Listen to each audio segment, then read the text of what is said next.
Welcome everyone to today's Whip 12 podcast. I'm your host Christian, and I don't have the most sultry voice of all the Whip 12 podcasters, but I am joined today by Raymond Hello. and Diomedes. Hello. More sultry than my And voice, anyway. yeah, it also depends on if you prefer the American accent or your sweet posh British accent. Um, Or but just some we are Dutch mangling from my But it has end. its charm. It has its charm. You know that if you needed a recommendation of a cheese, then you're the one to go to for that. Um, Good out of but the way, baby, because that's where I'm born.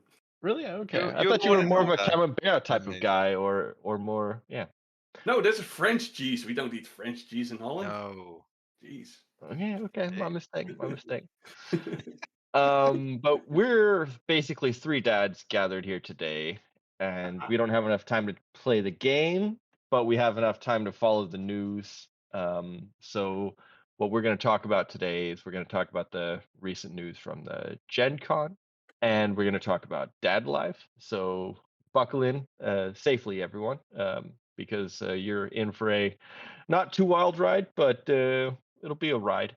Not too bumpy, So or else the kid will fall out. That's yeah, make sure you have the proper safety apparatuses. Um, Enjoy your podcast responsibly. No yes. yes. drinking. Yeah. But before we begin into the topics, I would like to say that I've now found enough time in my hobby time to host a tournament. So I will Ooh. be hosting the Nerdfinity 2025 in September 20th in Copenhagen. So September 20th and 21st in Copenhagen. And the missions are evacuation, biotech fort, annihilation, provisioning, which is a fun one, and followed off by frontline. So you can still sign up. We got plenty of space, and just reach out to me on any of the discords if you have any questions. Christian's Hobby Corner, and I'll be glad to answer them. Oh, Oh, and we are actually you. sponsored as well by Army Painter for that, so that's Oh, fun. Yeah. Nice. Yes. They're local to you, right? Army Painter? Yes, they are. They're not local to Nice. us. They're like 5 hours away by train. Um, Oh, well. but local as local gets. Yeah. so provisioning. That's a custom mission, or do you already know what's in ITS 17? It's the one that was played at Interplanetario. It's the Oh. one where you deploy diagonally across from your opponent. It's kind of like capture and protect, but with extra steps. Um, and it's just an I've interesting way of deploying. Yeah, I played it once so far. It really it really messed with my head in terms of just how to orient myself to the table. I was playing at my friend's apartment and we were playing on his kitchen table and the space around it was kind of narrow, like I was sitting on a bench at the dining table. The table is arranged as you would imagine a table is, but of course you have to kind of face the table and view it and imagine it from a corner and it becomes really long. Like when you think about the diagonal length of the table is much Mm-hmm. bigger than you imagine. And then just thinking about the, sort of semicircular or quarter circular like deployment zone, I found it really sort of discombobulating for the first sort of 20 minutes, half an hour almost, as you're kind of like, okay, how am I going to deploy in this and what is good deployment in this space? Like, what do I do with my lieutenants? Those kind of questions were really was really interesting. It was very compelling and really like refreshing to just have the kind of some of the fundamental elements of the game just turned around and changed in a big way. It was really cool. I think you'll enjoy it. Yeah, it's not turned 180, just 45. So it's pretty nice. Yeah. Yeah. I That think sounds my fun. conclusions, my takeaway from the game, the single game I've had on that mission is that it rewards snipers and forward deployment. Forward deployment and infiltration are really powerful on that. Oh Since yeah. you deploy on your little corner, you have a lot further to walk into the midfield. So having a Yeah. sniper And at you the can complete opposite corner would be pretty powerful. yes.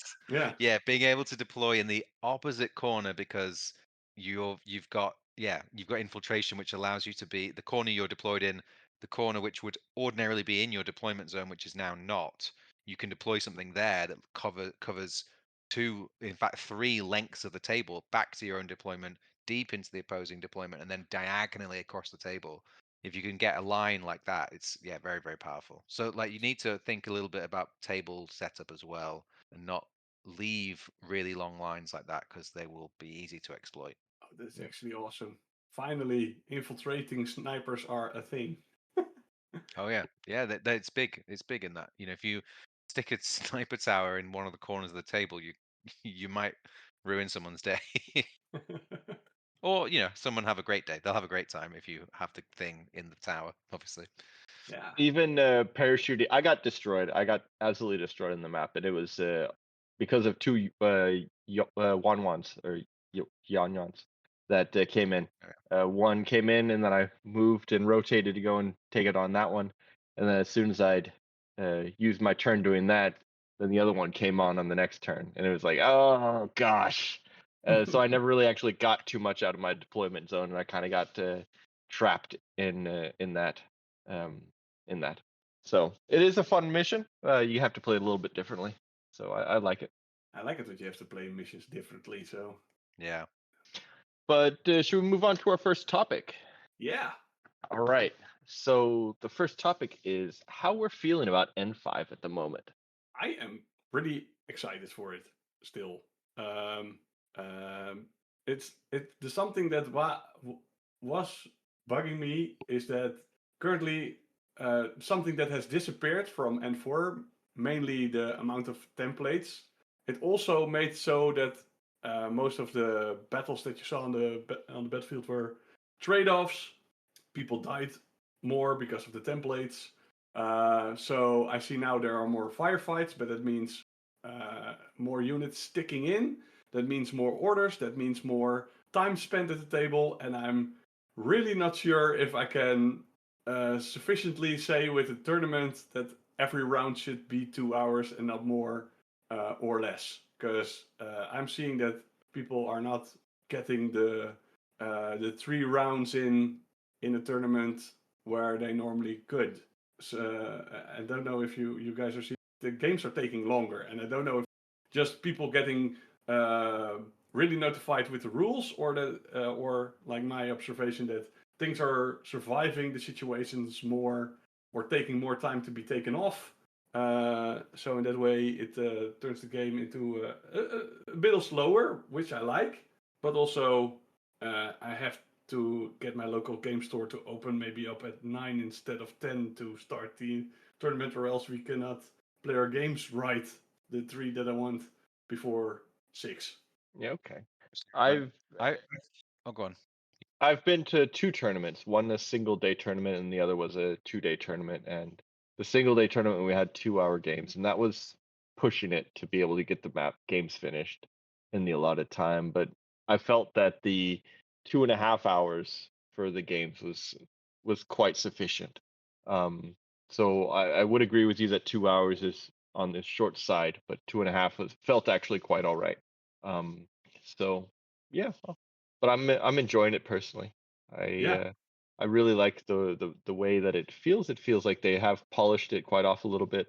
I like that they came in shortly after goofing around with climbing plus and super jump, and I like how they've made some skills like albedo actually worth taking. Um, so I think it gives a little bit of a rock paper scissors. So make sure that you bring the tools that you need, and if you bring a list that has a lot of the tools, then you can accomplish a lot more. yeah, Yeah, for sure. I would agree with that. I would agree with that. I think I was interesting what you were saying, Raymond, about the time. I've also not found it to be overly longer than usual, though I think you are right about the lack of templates means there is a lot less of that sort of throwaway trading that you would have gotten in N4, Yeah, where you know, like you were talking, Kristian, earlier on about like a Yan Yan like jumping in and doing something. Like you would be very happy to like trade a Yan Yan out for, you know, try and take out 1 or 2 pieces with the template, which I suppose you still can do. But there was a lot of other pieces like that. Obviously, the Liberto is a great example of that, where you just throw it in into the lines of the opposing table. You don't even have to think about it that hard, and you just throw in templates and doing whatever you want to do. There's a lot less of that. There's a lot more consideration, I think, and there's a lot more of that. Like the other day, I've started playing vanilla Pano, and I took a Harris with Patsy Garnett, a Helot with the Red Fury, and a boarding shotgun Orc, because they get +1 burst on their boarding shotgun, and then so you get your special dice. So you've got a burst 4 boarding shotgun, like charging around ahead of Timbot. So it was like relatively tough and just generally quite hard to kill, and was just like a fun piece. And I would never have dreamed previously. And then it has the extra burst, which is always nice. But I would never have dreamed previously of taking like a basic boarding shotgun unit of any kind, really, in N4, because it's going to trade down badly. Even a heavy infantry with 2 wounds, you're going to just walk into a bunch of templates and lose it. Whereas now it's like, well, I'm going to have a face to face. I'm going to get to roll some dice, which, yeah, to your point, Raymond, it does kind of mean Yeah. that things do stick around a bit longer, which is interesting because I know when N5 released, there was a lot of complaints or concerns that it would be too fast, that tags would be too strong, and that shooting would be even more powerful than it was in N4. Hmm. And interestingly, I don't think that's been borne out. Like tags are still powerful, of course. Yeah. Fire teams are still powerful. Like it's been so interesting to watch how CB sort of messaged what they said N5 was going to be like, and then what people thought that would be like, and then what it actually was like, and how it's kind of evolved over the last 7 months or so into something which I think is, I mean, even from the start, it was like felt very balanced, felt very like clean and tidy, and just very coherent in a way that N4 wasn't. And I loved N4. Like I had no problems with it at all, really. So I to just echo what you're saying, both of you, I'm really enjoying it. I think it's a great improvement, and the way it's panned out has been so interesting to see, given everybody has an opinion obviously about how it was Yeah. supposed to be and how it should be, and this if you get into online discourse, it can often seem like everyone thinks that CB don't know what the hell they're doing, which I sometimes feel that way too. But you've got to admit, with this edition, they've really seemed to have knocked out of the park in a way that no one really expected, which hats off to them in that respect. No, for sure. I like that the link team changes are felt the most. The going down of ballistic skill, not that +3 anymore, and people just passing it over that +1 and just going 3-man teams. Far more. It's a far more interesting engagement because yeah, I found that some units are just weren't worth the take or weren't the a way to set them up in ARO because yeah, there will be probably a guy firing at BS 18 or 19 and then would be die a horrible death. And now I see that I can actually set up my AROs because there's actually a chance of the opponent losing that fight. Yeah, yeah, and I think it's really changed. Certainly, I've been playing in N4, I played a lot of OSS and I played a lot of Caprikalki, and what I hit on in those with those two factions, and it persists into N5, which is that, and I think it's more the case now, is that you really want like maybe 1 or 2 very tough AROs, Yeah, like having a bunch of like Delami or whatever like standing around, or something with a Panzerfaust is okay, but you are just going to lose it. Whereas if you've got something in a fire team that's got a special die and also has BS14 arm 4 or 5, and can just stand there and take a few hits, like that's really valuable. And maybe it dies, maybe it doesn't. um, your opponent will probably bypass it eventually, but that's a really cool, like you're not sort of putting a massive investment of 5 models that all stand around and mean you are like really favored to win yeah, some ARO fight because you've got BS18 base. Um, I think that's a really interesting way that it's twisted. Like you still have strong AROs. You want tough AROs, I think, more than anything ever now. Um, but it's not like just stopping games. Which I think at the highest level in N4, no one really, as far as I could tell from the way people talk, no one really experienced that. But I think if you play at a lower level, like I do, and like most people do, like Gutter tier, you baby. end up That's where we're at. yeah. You end up in these situations where like, yeah, there's some sniper over there that I just can't walk past. The amount of times I got like just stonewalled by a riot girl with a missile launcher, or by some ridiculous sniper, and now that doesn't really happen so much. But it still feels like there's that back and forth and that quality of like interaction. Didn't I stonewall you a bit with my Hawkwood last time we played? You did, you did, but that was a mistake on my part.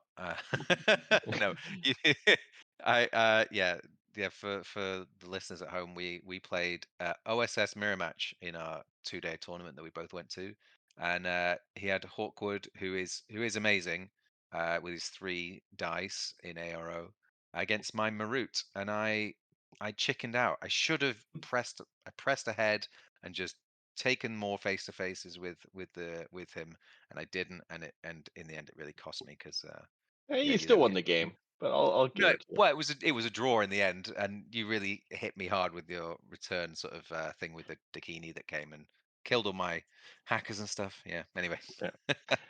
So we were talking a little bit about the longer games, and I think going back to what we were talking about earlier, and I think part of it is actually due to that you have the bag of reloading. That allows you to just basically throw out more deployables, more pitchers. You Yeah. have a lot more mines on the field, um, and I think that just has a lot more deployables, which takes time to kill. And if you're killing it or destroying a deployable or deactivating it, then you're not taking out your enemy's order pool.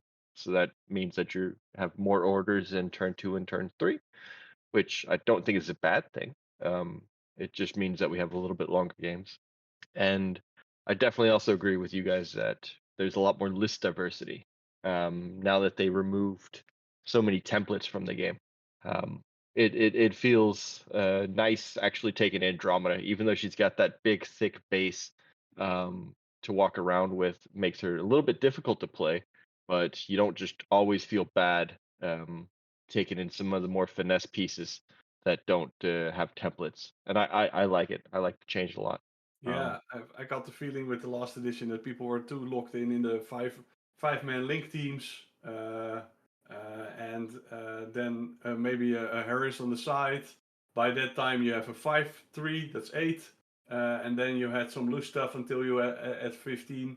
Mostly they were those little folder things that can run forward and die in templates. And then every army started to look a bit samey. Yeah, And I think it'll be we about 3 years until all the armies in N5 start to look the same, and yeah, then they can probably. just change up the fire teams again. Yeah. Yeah, That's the I mean, I think cycle we're in. yeah, that is an interesting point, like the sort of wider point, which is that this game will have to evolve. It does evolve, obviously, from edition to edition, but even in the middle of the editions, I think N4 had at least 1 or 2 significant like updates to it, Yeah. and I think N5, hopefully, they will. I mean, they've said they want to keep, have a living rule book and these kind of things, which maybe we can talk a bit more about what they promised and what they said they were going to do and what they've actually done. I don't know about the living rulebook thing, but I think it is a really good idea to keep the game live. It's a living rulebook, so they can update it whenever they like, but keep the sort of meta sort of chase, keep it going, and don't let it settle too much. Referring back to your comment about baggage, Kristian, I think that. In fact, I was talking with Blessed Be a day or two ago, and he had a concern that, and I sort of agree with him, which is that the the profusion of deployable weapons, mines, obviously turrets got a big nerf, and at the time I thought that was too strong, but now I wonder if it was actually a good choice, because you could very well see a shift in the way the game plays, where you're taking as many mine laying, pitcher throwing, drop bear throwing units as you can get, just so you can completely fill the middle of the board and make coming into your side of the table very, very difficult, and sort of time consuming and a sort of unpleasant slog. I'm sure you guys have seen, and I certainly watch Rob Shepard's YouTube channel a lot, and he really, as a very good player, he loves those armies that have loads of deployables, and he likes to spend if he can spend a turn like throwing out 3 or 4 or 5 mines and a couple of repeaters and this that, then that's like a time well spent for him as he sees it, um, which is fine, and it is. I agree. The armies that I play that do that, I'm always trying to do the same thing. So that is, I think, something to maybe keep an eye on for the future and see how the game goes down that pathway, and if maybe we need will it eventually, I don't think it's necessary now, but eventually may need less deployable weapons just Yeah. to keep the game moving. Yeah, I still think pitchers are a bit too strong. It's way Yeah. too easy to still place them, and Oh long God, yeah. distance as well. I would love to see them go to a shorter distance, especially if you got there are a few armors that get so many either very cheap or very good hackers, and once that pitcher is dropped, yeah, you can really hamstring your opponent by just putting one pitcher out into a corner where he can't shoot it, but you can do all the hacking. Yeah. Yeah, I mean, Still, yeah, I play factions that use pitchers. I like them. But I like them because I know how powerful they are. yeah, And it is a. I mean, I've had it done to me on numerous occasions, and I've never been quite so aggressive. I'm not the most aggressive player, but I've had other players quite aggressively deployed pitchers against me. Um, because because you can shoot it from the other side of the table, yeah, and it's all but guaranteed. Okay, maybe you spend 2 orders. Do you do it twice, and you're going to get a land yeah, for almost for certain. And then anything hackable goes down. Any hacker is dead. And there's no and that interactivity that I was just talking about. Is sort of removed from play, which is not what the game's about, yeah. and is not what's enjoyable about it. So yeah, for me, I might go even so far as to completely remove pictures entirely from the game, but I understand that's probably a very unpopular position. They But I can think always. I agree. I'm sorry. Oh, go on. Continue. I was gonna No, say go on. they could always start by decreasing the zero range band only to max 16. So Yeah. if they Yeah, find out the pitches are too powerful, then just have a -3 range band from 16 because it's currently at 24. So from 0 to yeah, 24, there's a 0, and then after that it's 3, and then from 32 to 48, it's -6. So Yeah, 24 is just way too far. yeah. I'd love to especially if see. you get I'd a love to special see it dice. cap. I'd love to see like a hard cap of 16 inches. Like it literally does not go Yeah, beyond that yeah, range. That would be really nice. I mean, I again played Capricalia. They have Druze, and you've got pitchers there with an X visor, and there's a few other units in the game that have an X visor and a pitcher, and that's just ridiculous.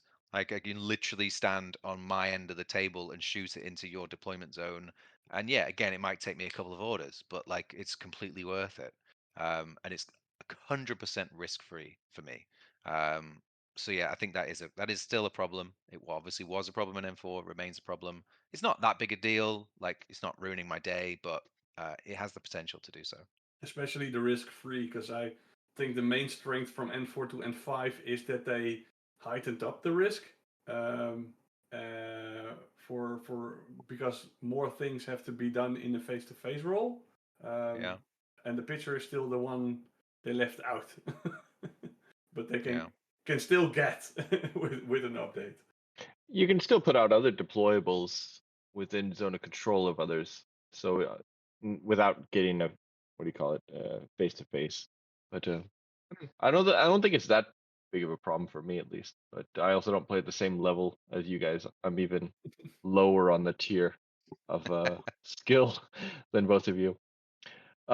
But to close off this section, one of the things I've noticed at least is that Copenhagen, there's a lot more active people over in Copenhagen. It feels like since N5 has come around, there's been a lot more activity in our Discord and a lot more games happening. So it feels like a new breath has come in, as opposed to the end of N4 where people were kind of like, can't be bothered. So it's picking up and it's looking nice. So we just got to keep that momentum, I think. Yeah, like that's cool. yesterday, I got a friend over who was already had some Infinity for years, and he was like, "I want to do something with it because I heard this N5 is really cool." So we put models together, and we're gonna play a game. And so finally got my Cascuda fixed. Yeah, nice. Nice. That's really cool. Yeah, we've also in Stockholm we've had, I think the other day there was 4 new players who were all playing against each other at the local store when I was there. I got to meet a couple of them. They seem really nice, and it was again. There's this the enthusiasm of a new edition, right? It makes a big difference. Uh, I know again back in M4 there was this sort of vague notional idea that you don't need new editions and you could just have a living rule book and never change, keep things constantly changing. But I think there is something to having a splash, having that like, have you been interested in this game? Now's your chance to jump in. We've got a Yeah. new version. It's that's I think that has some real value, and it seems like we've all seen that locally. It's really good. I think as well that they did Corvus Belly did some really good stuff by getting those. They've had a lot of the painting YouTubers to go and paint Infinity stuff, Mm. and I think that's done a good job of just promoting the game a little bit, and also having Army Painter release those new sets as well, just having it a bit more visible, um, and getting marketing in that new platform of YouTube. So quite extraordinary, you know. Yeah. Yeah, it is really weird and un-Corvus Belly like in this way. I really enjoy Olden Demon, the YouTube channel, because I came up in second edition 40k, so like all of his early content especially was like really hit on my kind of like childhood memories. But he's started to do Infinity content as well, amazingly, and his content's really good. Obviously, they're paying for it, and he's very open about that. But the fact that they're doing that and they're getting an explicitly Games Workshop channel, focus channel, to do content for them is really cool, and I think is a strong move. I also I agree. I can't. I've also noticed that they have like Juan Hidalgo and Ninjon and other people doing like some of the painters out there that are just painting Infinity miniatures now, and it's really cool for me. I use way more time in the hobby with painting, but it's really cool just seeing how these other really well accomplished painters are tackling the miniatures. Um, so I think it's really cool. Um, and so moving on to the meat and potatoes, Kula Kartoffler, as you could say, of this episode Vlees en is aardappelen. That was for everyone listening at home. That strange sound you heard coming from Kristian was Danish. It's a language they speak in this country that is kind of crazy. Don't worry about it. You won't yeah, hear it again, right, Kristian? yeah. It's okay. It's okay. It's okay. I couldn't help myself, but Just kidding. we are neighbors in the sense, actually, pretty much. Yes, Yeah. yes. There's So Germany between us, but just a little bit of water and a little bit of only a yeah. couple wars between Denmark and Sweden and Yeah, Holland. yeah. It's all water under the bridge, Christian. Don't worry about it. I mean, Sweden is clearly superior. That's okay. We've resolved that. It's good. Yeah. So changing the subject, how about those Yes, yes, yes, space yes. dinosaurs? Yeah, from the next wave. Next wave, yeah. Yeah. So what are your thoughts about that one? I dig the dinosaurs. That's for one. I really dig the dinosaurs. I still don't know how I feel about just putting humans in combined. Because my wish always for the game was to bring in more alien stuff, more things with more legs and maybe a bit gribbly, maybe a Dr. Worm and his bigger friends come along. Um, just things that look more out of the ordinary. Um, uh, but on the other hand, the models that they provided looked really cool. So that's where I stand. I um I have a lot of opinions about Next Wave. On the subject of the models, I love them. I think I really liked. I'm a sucker for the basic line infantry troopers in pretty much every faction. Like I love them all. Like they're the sort of basic dude who's like 12 points or whatever. Like I love all of them. All of them. They're great. And so I love those ones too. And I think the other ones look pretty cool. The dinosaurs, I'm not super sold on. I think the sort of raptor form is like a cool dinosaur shape. I'd want to know more about the background for me to kind of buy it, like to buy into it as a notion, like how did that happen? Those kind of things. But they are undoubtedly cool looking. I think and maybe we'll get onto this topic in a minute, but like the whole notion of the fourth sectorial, I found very disappointing. After at the end of N4, when they cut loads of things, which I'm sure we'll talk about in a minute, and said, we're not going to have more than 3 sectorials for any one faction. And they must have, when they were literally saying that, they must have known there was at least a strong chance they would end up with 4 sectorials. Like they must, because they have to plan these things out from quite a long distance. And I know there was years, talk about Onyx. There was talk about Onyx getting a redo and all that kind of stuff. Like, and they've obviously decided not to do that and to go with Next Wave as the new thing. But they must have had a conversation internally and thought, we have literally only a few weeks ago said we're only going to do this, and now we're going to go against it. Do we really want to do that? And for whatever reason, they decided that yes, we're going to do that. We're going to go back on our word not within a couple of years, not within an addition, within weeks, within literal weeks of making the announcement. So that really disappointed me initially. That said, like the notion of humans with combined army, I'm quite into that. I'm with you, Raymond. I would like some more alien stuff. I'd love to see a return of the Tohar and some of their like uplifted species. That would be a really cool and interesting way to introduce some new ideas. But I do like the idea, if you're going to say that, the new status quo is that the combined army is sort of part of the human sphere, not against the human sphere, then yeah, why not? You've got humans who would go and fight for the CA because, the human sphere is like this ridiculous dysfunctional family where they can't get along. And yeah, I like the idea of it. Like it makes sense to me. I'd probably join the combined army if the opportunity arose. You would join So, the combined army if you got a chance to ride a dinosaur with a laser and well, blades on that would its affect tail. yeah, that would definitely affect my decision making. Yeah. Do I get to ride that? Yeah, okay. I'll do that. Yeah. So yeah, I'm into it. I'm into it. It's probably going to be an S4 silhouette, right? So it's probably just going to be very similar to an Andromeda. And just imagine replacing Andromeda with a big dinosaur that shoots lasers. For I think me, that's cool. all right. Is it It is just cool. if combined gives you something to ride, you will cross over? Like the humans will cross over to ride dinosaurs. Achilles will cross over to ride Patroclus. Is that? Yeah, Nice one. that's Yeah. a dad joke, Raymond. That's a dad Yeah, joke. yeah. I got it out And of I my approve of system. it. Yeah, They're you they're now just have they're your just dad very good title. friends. They're just very good friends, Yeah. Raymond. That's all. Yeah. They're roommates. Yes. Yeah, Yeah. historians find out that they both got burnt and put into the same urn, and they're like, yeah, they're best friends. Yeah. Just best friends. That's all. Yeah, I mean, I would love to like ride on the top of an avatar or something, like sort of with some strings attached to his arms to make him go. That would be fun. Um, but yeah, I'd like to see, actually talking about things to ride. The combined army don't have any flyers, so maybe next wave will get a cool flyer as well. So I'd be up for seeing that. Pterodactyl, Pterodactyl yeah. would be pretty cool. Yeah. Yeah.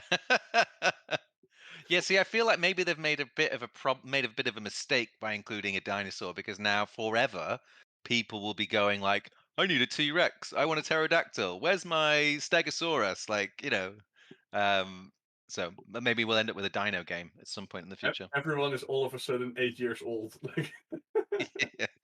I just want my dinos, man. Yeah, I would definitely love it if they brought out a Quetzalcoatl. I can't even pronounce that. The Quetzalcoatlus, whatever that one is, the one with the super huge head. Yeah. Yeah, I wish I was better at pronouncing words, but I'm not.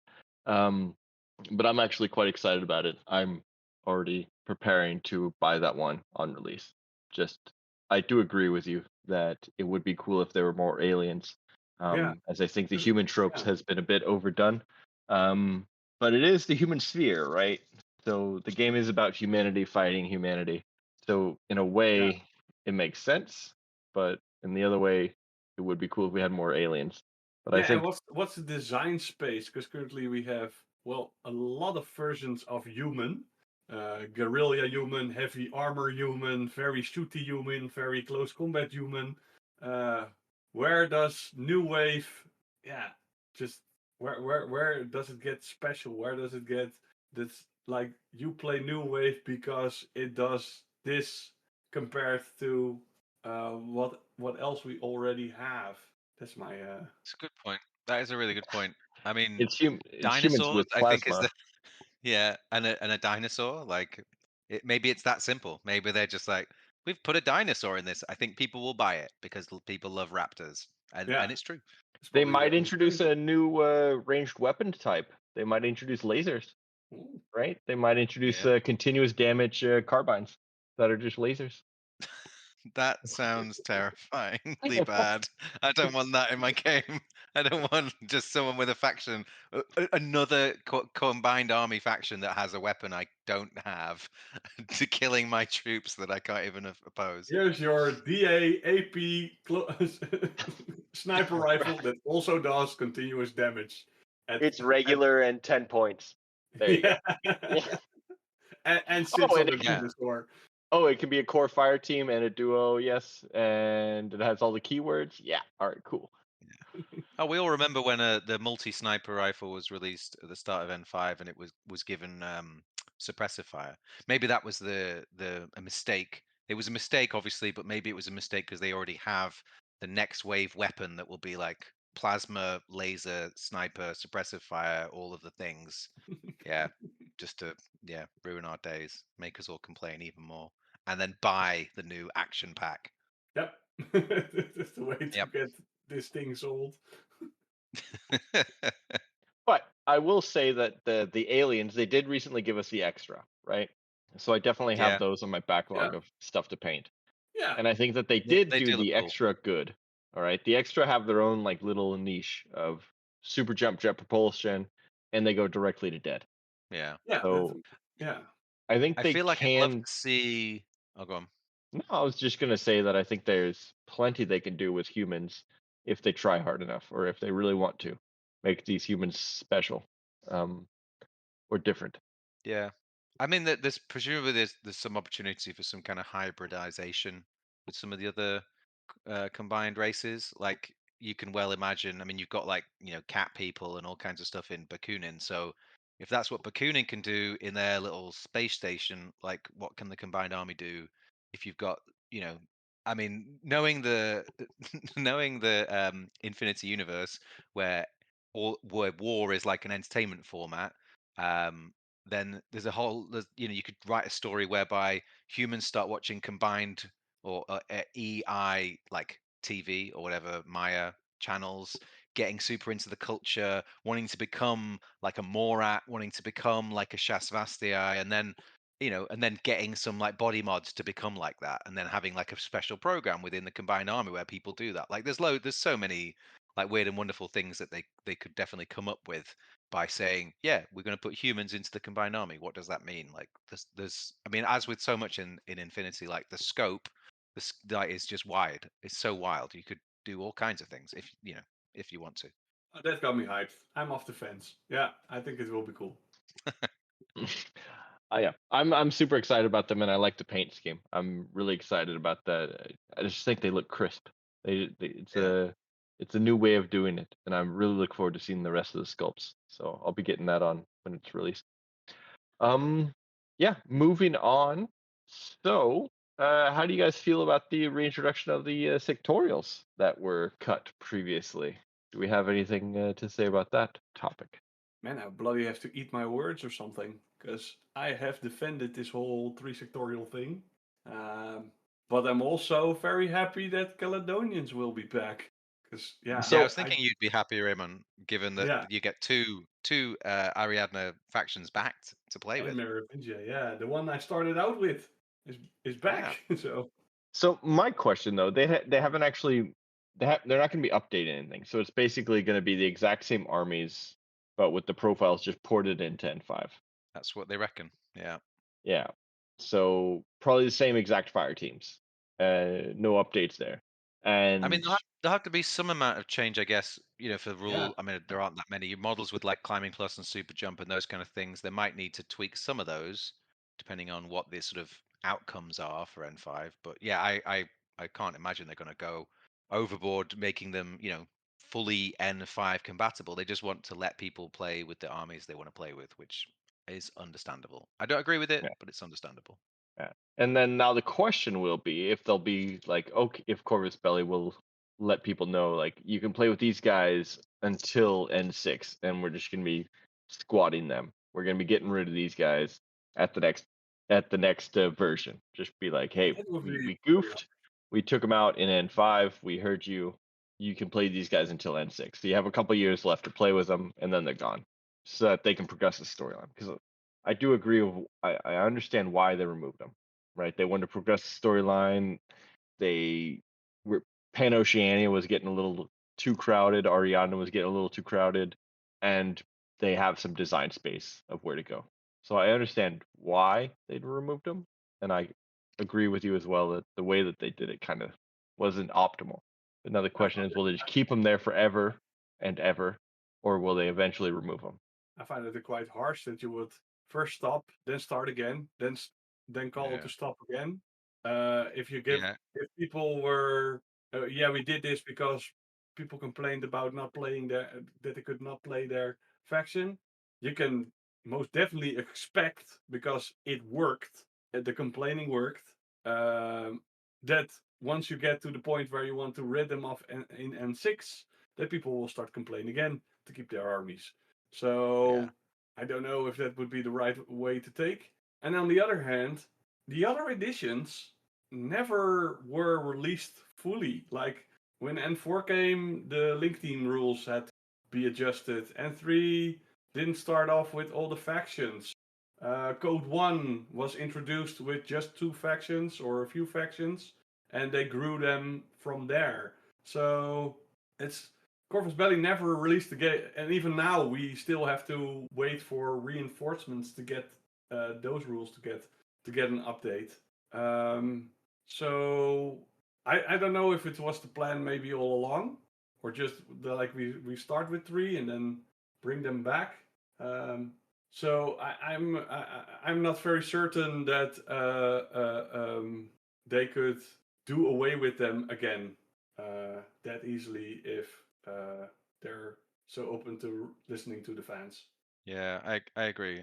I think, I mean, Corvus Belli are wonderfully unpredictable and inconsistent. So you never know what they're going to do. They could do exactly what you're saying, Christian, but I think it would be a bad move. Yeah, My view is that they should have stuck to their guns. Like I don't actually think they removed those sectorials because, for sort of design space, narrative space. I think the reason was because it's a drag on their business, right? If you have to spend time uh, administering, albeit to a small degree, perhaps, but now they're not, right? They're going to have to, redo all this information for N5.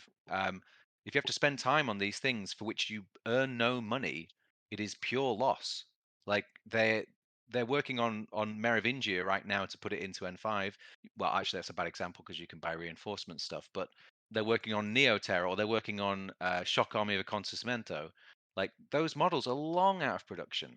They earn no money from that faction whatsoever. So if you're having to put resources into making it playable, it's not a good use of your business time. Like I sort of often end up harping on about what's a good business case for them. And maybe I shouldn't care because I'm just a consumer. But I'm trying to look from their view from inside. Is at the end of N4 they made a decision. We don't need to spend time on these factions. It doesn't help us, and it makes the game confusing. If you're a new player, you come in, you get the army app, which is amazing, and you go, cool, you've got this free app that has all the factions in it, and I can build lists. And then you have like this laundry list of factions which you can't buy and don't exist.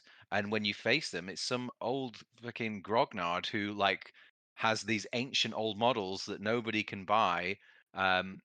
And it sort of makes the game really impenetrable on a certain kind of level.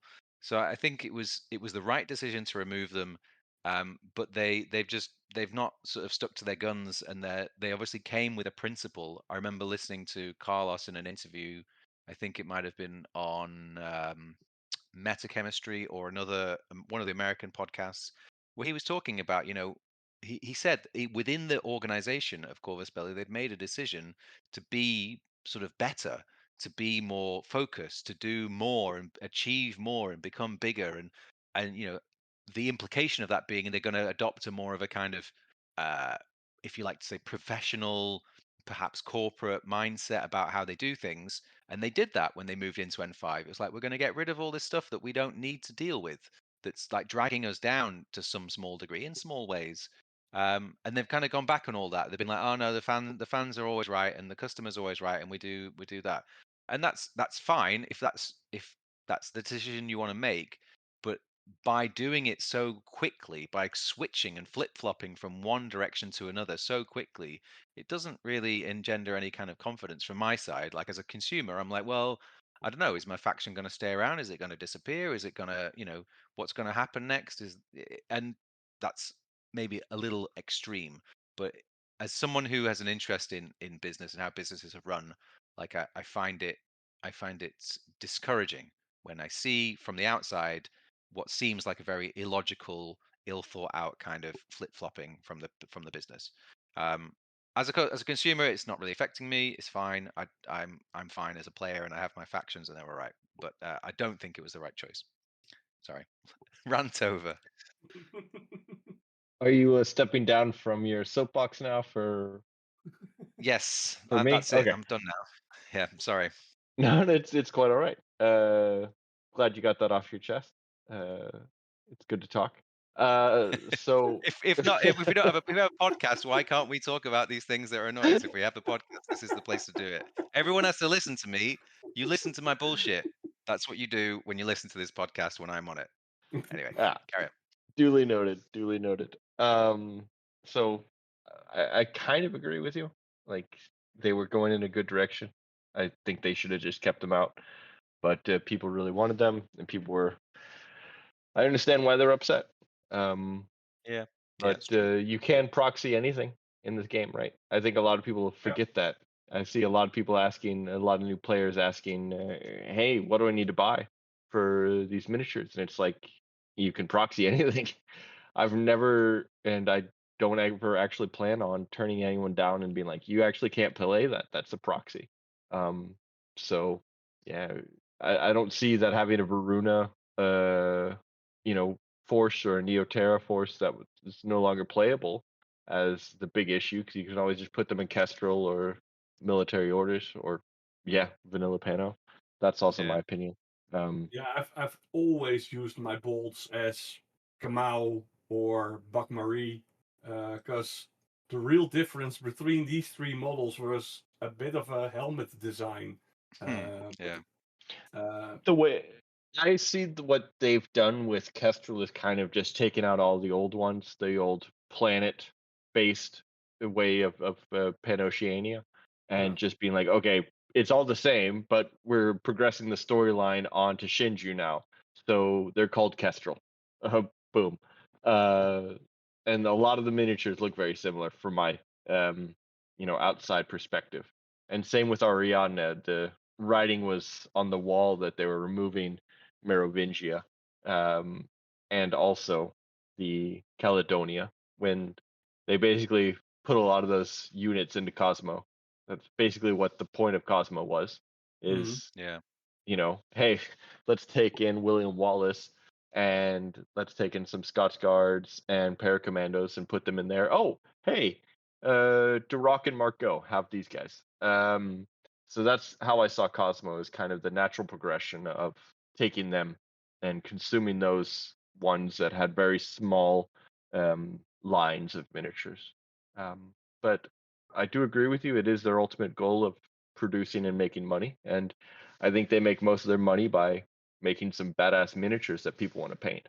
And if they had to constantly go back and, Pan-Oceania had to constantly have Neoterra updated, it's like, okay, what is Neoterra doing? Okay, they're defending Neoterra. Or, what is a Cemento doing? They're defending Cemento. You're kind of stuck in a design space and a story space. So that was my soapbox. I'll go ahead and hand the baton or the microphone off to Raymond now, if you have anything you want to say about that.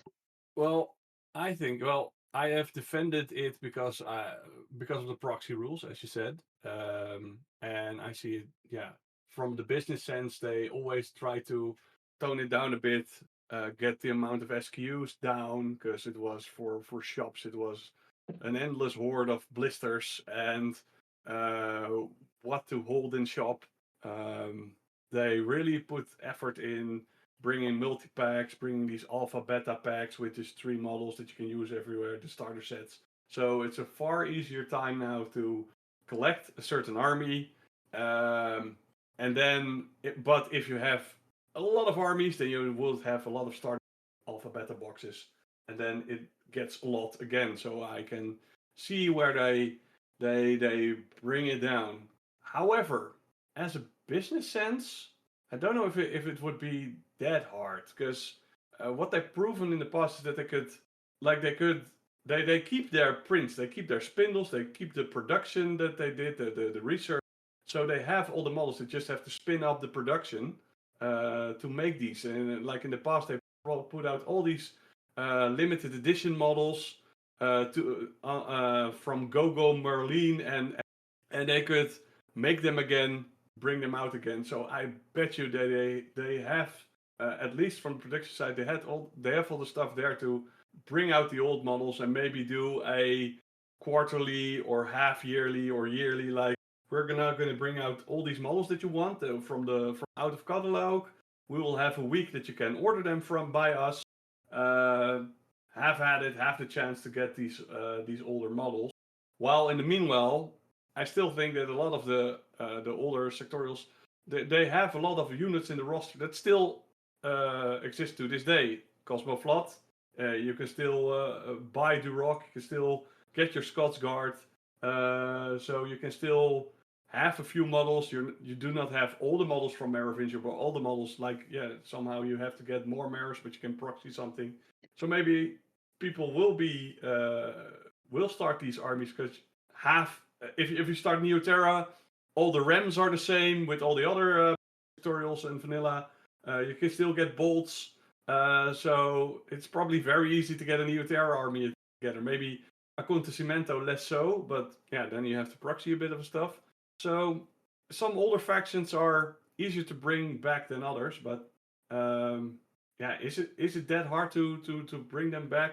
Well, you still can say, well, we bring them back, but they're still out of catalog, or there's still special moments where you can get these models, so you can get a bit of hype going with the older stuff and still sell it, because the only thing you need to do is get your production running again.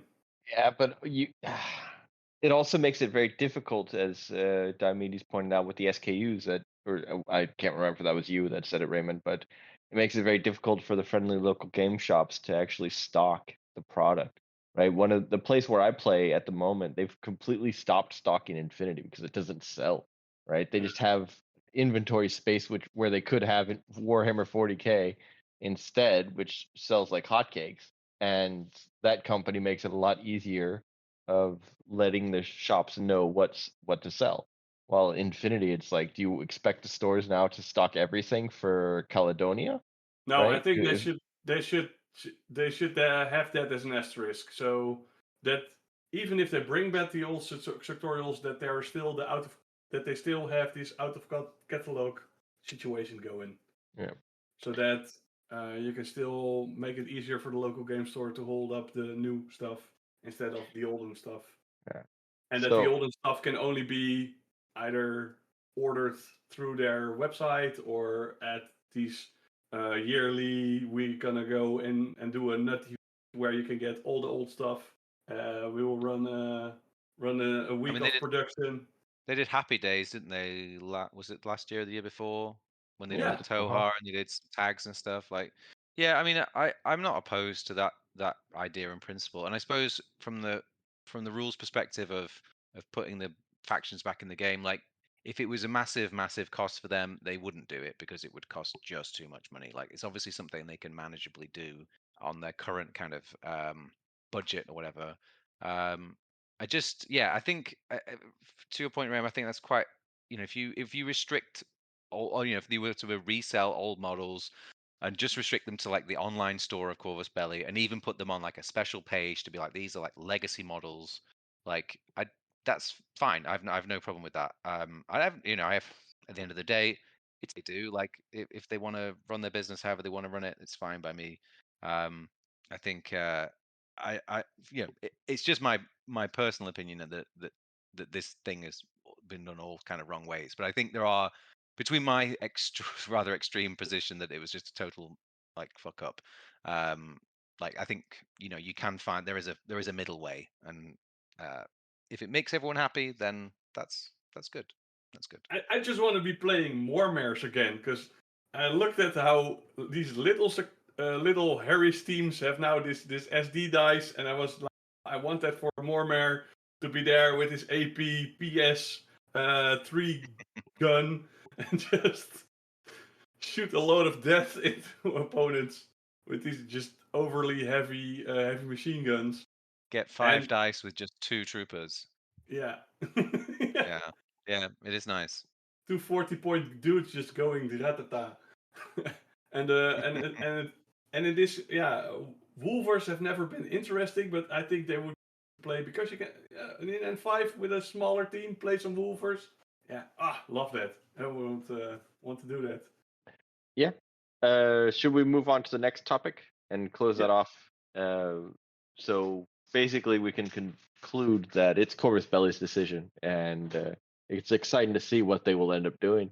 And I will make sure that I have my Caledonia should be what? The first to bring back. Yeah, I have unpainted Caledonian. Just for me. I picked up a full set of Caledonia on discount, so I've now stripped them and they're ready to be assembled. It is a full Caledonian army, so I'm excited to get around to that whenever I get around to it. So we'll see. But I was happy having them just sit around and be proxies. And I'm excited for what they eventually announce in N6, or I'm excited to follow along with the drama. I'm excited to see what that will bring. I'll be eating popcorn all the way.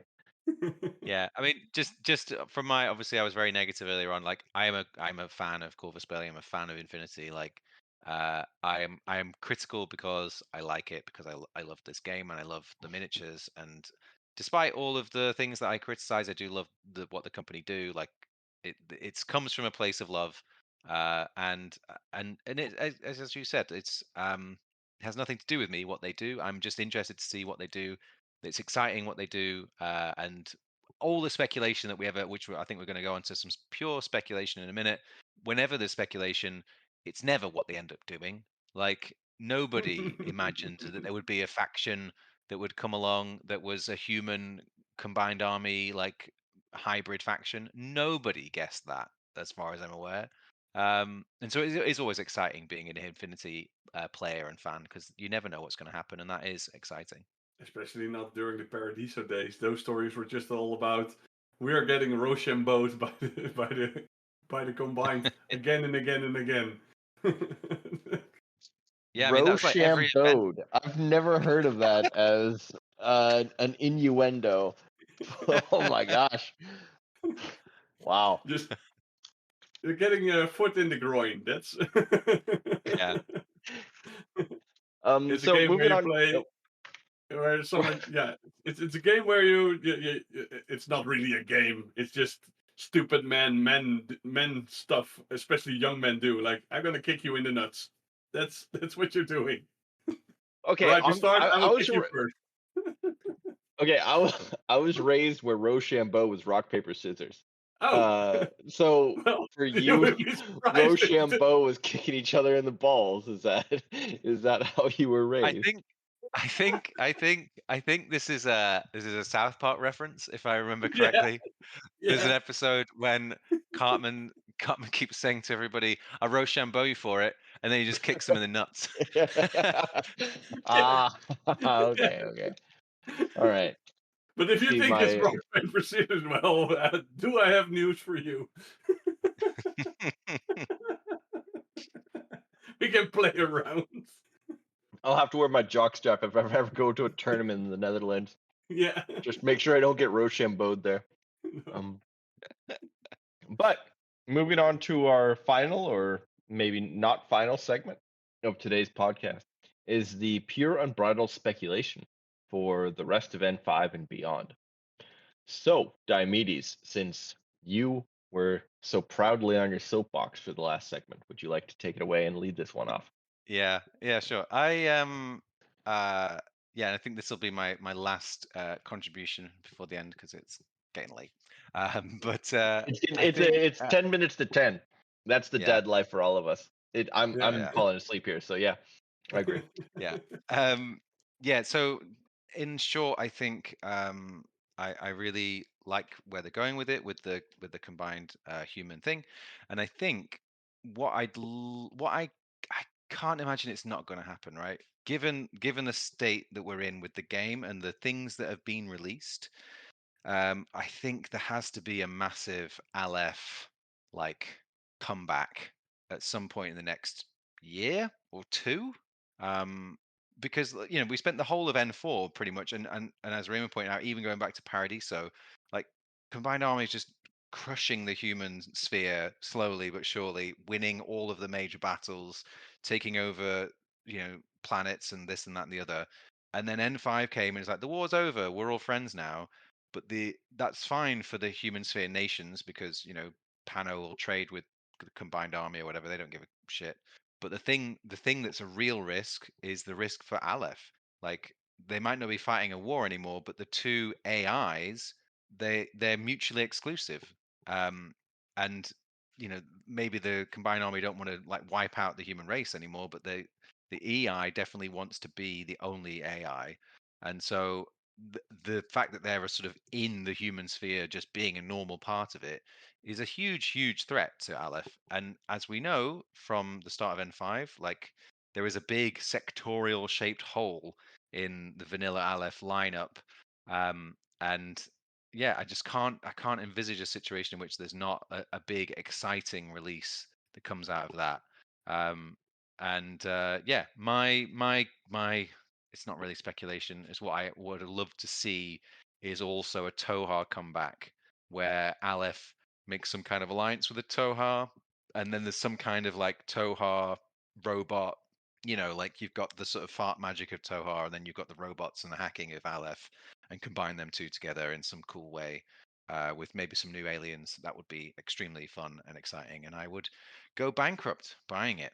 So I'll play that. that's my guess. That's my guess. That's my So wild you're speculation. predicting the return of the Toha, and you're Yes. predicting that Aleph will have a new sectorial soon that is in direct competition to the next wave. So they will have to hop on the arms race and somehow find a way to defeat dinosaurs with lasers and swords Yeah. with Something cleavage. Yeah. cooler than dinosaur laser swords. I don't know what that is. I can't That'll be imagine what that sharks or dolphins that pilot ships, I think.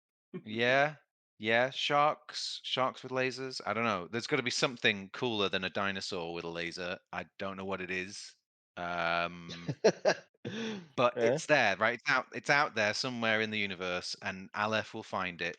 The Toha probably have it. Like the Toha have their own galactic empire or whatever. Like they have loads of different species that they've uplifted and changed and done all these different things. They must have like a cool dinosaur tiger or something, like ready to go. So yeah, that's my feeling is the Toha may make a comeback. I think Aleph definitely will. I think there will definitely be a new Aleph sectorial soonish, Yeah. and it will be cool. So N5 left out the Hakislam, the Aleph, Toha, of course, and also NA2. NA2 wasn't really discussed in N5. So if you want to really get speculative, then in Hakislam, the one that is due for refresh is Kapakauki. And Mm. they're somewhat mercenary. And if you also bring in some other NA2 people, so a mercenary faction, you could do something there in combination with the Toha, who might want to align with some mercenaries, and then all left, which could be paying for that. Huh. Okay. Yeah, This is I'd buy pure that. speculation. I'm literally pulling it out of my ass right now, but you could do something like that. In What do you think, the Raymond? fluff of Ariadna, they mention the Benelux a little bit. So I think it's finally time for a Dutch faction. Yeah. One that has the best aqua moving of all the factions, aqua terrain, because we live under it. And so yeah, and like you said, Kristian, dolphins are cooler than dinosaurs. So the Dutch faction will transmorph into dolphins and will be riding dolphins. Oh no! Nice. Sea Wait, lions. weren't the Dolphin nomads pods. using Dolphin dolphins already pods. for piloting ships? Yes. Sorry, Yeah. that's why I mentioned dolphins, is because weren't the nomads actually using dolphins for piloting? Yes, right. That is Well, correct. Yeah. then we will take the sea lions. They're also really cute and fluffy. I think a sea There you lion pod would be really, really cool as well. That would fit. Like a sort of bear pod, but just like going around on its belly, rolling around, flopping across the battlefield, moving 2-2. Slap. That's why they Yeah, got rid of Aruna, to make way for the Helots to come that's back. right. Okay. So yeah, when would they most likely come out with that book? That book would probably be in 2026, right? Sometime late. They normally put out a book a year, or how often do they put out It's like less one less books? often than that. Or maybe it is a year. Maybe once every couple of years. What did we have? We had End Song, and then before that we had Raven Eye. Raven Eye, and before that I can't remember. There was a time where they put like 5 books in quick succession. It's depending on where they. Yeah, I think they could take the reinforcements that they still need to update. To bring in a little bit more rules, sectorials, a new book, the story, let the story take a jump. That's what I I think would do. it will have to with like next wave. I think that next book probably will be like a time jump where there needs to be narratively like a time period for next wave to sort of happen, to Yeah. develop, to become like embedded within the human sphere as like a a sort of key part of what's going on. And then Aleph, I mean, it has to be. I mean, obviously, as you said, Kristian, like Aleph and Hakislam are not currently in any of the lore stuff going on. So I think they'll come back in some big way. And it makes sense to me also. Like I sort of wish for a Tohar Aleph alliance, but I think also like a Hakislam Aleph kind of thing. When you think about the sort of the values of Hack-Islam, of like this sort of humanist, that the human beings and humanness are like are sacrosanct in that culture. So then it makes a certain amount of sense to team up with Aleph, who is trying to resist the combined army and maintain human supremacy. They're not exactly allies, but it's sort of the enemy of my enemy is my friend kind of thing. I think fits quite well into that. So yeah, something along those lines. I mean, it's so hard to predict what they're going to do, but there has to be something coming soon, and I would imagine that book would be next year. I'd be really surprised if it's not. Okay. Because looking it up, Raven Eye was released 3 years ago. And then last year we had End Song. And then we had N5. So, sorry, let me take that back a bit. 4 years ago, maybe 5 now, right around COVID, that's when we had N4. And then Raven Eye came out in 2021, 22. Then we had, after Raven Eye, then we had End Song, which was released last year in 24. And then N5 came out in 2020. Oh, 2024 as well. Yeah, I'm getting my right at the years end. mixed up. So then we should, if we are getting a new book soon, it should be in 2026. So in about 4 months, 5 months. Yeah. Yeah, I mean, presumably it'll come at one of the big events. It'll be Adepticon, or it'll be hopefully not Gencon that late in the year, but you never know. Who knows? Yeah. So I have nothing else really to say for today, other than we can talk about being dad and how you find time for your hobbies. But I think that's, I'd much rather I go to mean, bed, to be honest. yeah, Yeah, that's what Dad wants nowadays. Yeah, it's 10 yeah. It's o'clock. way You p- just it's way sleep. past my bedtime. It's 10 o'clock over here. I'm Yeah. falling asleep. I'm gonna Yeah. be The woken main up at 6 tomorrow. the main tip is go to bed early. That's my main tip for Yeah, being a dad. sleep Yeah, is underrated, isn't it? That's For yeah, very sure. much so. yeah. All right. Well, we'll end it off here. So Yes. thank you all very much for joining today. Thank you very much, Diomedes. Thank you very much, Raymond. And My I pleasure. was your guest host You're today. welcome. I haven't been around very much, but I was Kristian. So You thank you left everyone Trench for joining. Crusade behind and are finally back into Infinity. Yeah, I wasn't that. Trench Crusade is good, but doesn't have the crunch that Infinity does. It's a nice little breath of fresh air, but it's not Infinity. Yes, that's the right note to end on. Yeah, but have a good evening, everyone, and make sure to get some sleep. Good night. Take care. Bye. Good night. All right, good job.